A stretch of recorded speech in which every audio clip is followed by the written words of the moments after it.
Had a very interesting interaction once on social media where this gentleman asked me how come he can't gain weight even though he's eating a ton of calories.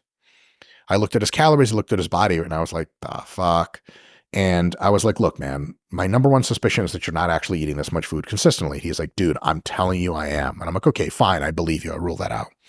It ended up being, after I thought about it for a bit and asked him a few more questions, he actually was gaining weight, just not as fast as he wanted. But the rate was like half a pound per week. It was totally fine. So his initial submission of I'm not gaining weight was wrong. But some people, when they tell you I'm really not putting on muscle size, go, how do you know that? There's only really one golden fleece way of figuring it out. Has your repetition strength in the exercises for that muscle group been going up over time, or has it been staying really steady? Let's say we're talking about back. How's your one-arm dumbbell row? How's your bent row? How's your cable row? How's your pull-ups? How's your pull-downs?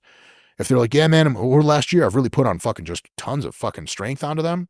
Conversation over, motherfucker. Why is it coming from? Of course it's fucking muscle gain at some level. You can't get neural efficiency for that long. But if you are stalled in your exercises, you're stalled in your body weight, yeah, you might not be growing.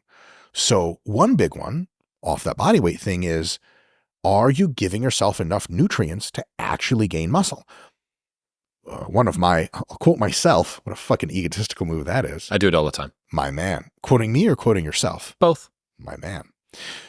If you weigh 150 pounds, there's no way to maintain or gain your way to 180.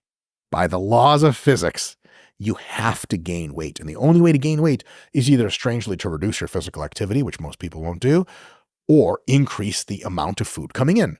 So sometimes people will struggle with muscularity, younger folks, oftentimes males in their 20s, 30s, 40s, but yeah, man, I'm just not putting on size. It'd be like, how's your eating? And you get this like, well, fucking, man. Any sentence that begins with well. Yeah, it's already off the cliff. My boss is riding my ass. I have a family. I asked about your diet. Right. I didn't give a shit about your boss. You can fucking, while you're getting fired, you can eat a burrito. It doesn't matter. Mars is in retrograde. It's a real problematic one. What's funny about astrology is it always says something is in retrograde. It's not astronomy, because one thing I like to ask astrologists is, so which planets are in anterograde? And they're like, what's that? Like, that's the opposite of retrograde, you dumb motherfuckers. Read an actual astronomy book. Just kidding. People watching this who are into astrology, you know what I'm saying? A lot of fine ass white bitches love that shit. Am I right, Chris? Is that your jam?